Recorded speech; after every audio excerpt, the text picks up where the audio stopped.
Hello friends, welcome back to channel. இன்றைக்கி நம்ம கவின் நடித்த ஸ்டார் படத்தின ஒரு சின்ன ரிவ்யூ பார்க்க போகிறோம். ஆமாங்க, ஸ்டார் அப்படின்னு இந்த படத்தை எடுத்துக்கிட்டாலே full and full emotions and ஒருத்தர் ஒரு நடிகர் ஆகிறது அவ்வளோ ஈஸியான விஷயம் இல்லை அப்படின்றத சூப்பராக எடுத்து காமிச்சிருந்தாரு நம்ம ஏலன் அப்படின்னே சொல்லலாம்.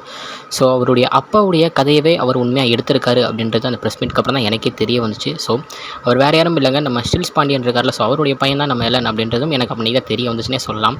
ஸோ அவர் எவ்வளோ கஷ்டப்பட்டு சினிமாக்குள்ளே வந்தார், அவர் என்னெல்லாம் கஷ்டப்பட்டார் அப்படின்றத ஒரு மகனாக அவர் பார்த்ததுனால ஸோ அதையே ஒரு படமாக எடுக்கலாம் அப்படின்ற அந்த ஸ்டார் எடுத்திருக்காரு. ஸோ முக்கியமாக நம்ம கவின் பற்றி சொல்லணும்னா, நம்ம ஹரிஷ் கல்யாண் பண்ண வேண்டிய அந்த படத்தை கவின் பண்ணுறாரு அப்படின்றது கவினுக்கு ஒரு மிகப்பெரிய ஒரு லக் அப்படின்னே சொல்லுவேன். ஏன்னா இந்த படத்துடைய கதை பார்த்திங்கன்னா அந்த மாதிரியான ஒரு கதையாக இருக்குது. அந்த அவருடைய ஆக்டிங்கில் பெஸ்ட்டாகவே கொடுத்துருக்காரு.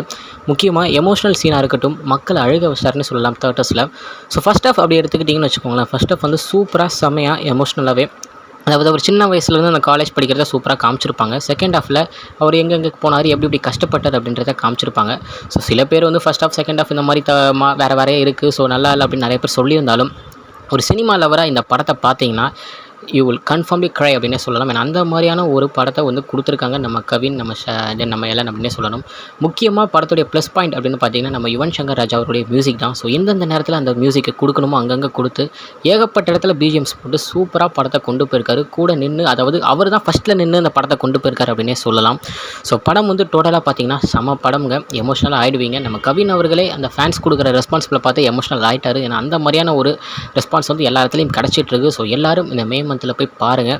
இந்த மாதிரி படங்களை நம்ம தான் வெற்றியடைய வைக்கணும். ஸோ விட்றாதீங்க, நம்ம கையில் தான் இந்த படத்துடைய வெற்றி இருக்குது. ஸோ கவின் அவர்களுடைய பெஸ்ட்டு 100% கொடுத்துருக்காரு. இதுக்கப்புறம் நம்மளுடைய பெஸ்ட்டை கொடுக்கணும், அதாவது தேட்டரில் போய் பார்க்கணும். ஸோ பாருங்கள், படம் பார்த்துட்டு எப்படி இருக்குது அப்படின்றத மறக்காமல் கமெண்ட்டில் சொல்லுங்கள். ஓகே ஃப்ரெண்ட்ஸ், இதுதான் இன்றைக்குள்ள வீடியோ. இன்றைக்கி ஸ்டார் படத்துடைய ரிவ்யூ பார்த்துருக்கோம். ஸோ இது மாதிரி நிறைய படத்தோட அப்டேட்ஸ் அண்ட் ரிவ்யூஸ் பார்க்கலாம். அதுக்கு மறக்காமல் நம்ம சேனலை நீங்கள் சப்ஸ்கிரைப் பண்ணணும். ஓகே ஃப்ரெண்ட்ஸ், இன்னொரு வீடியோவில் உங்களை பார்க்குறேன். அது வரைக்கும் உங்கள்கிட்ட இந்த விடைபெறுவது உங்கள் Jaswin. Bye friends, next video மறக்காமல் சேனலை சப்ஸ்கிரைப் பண்ணிடுங்க. பாய் பாய்.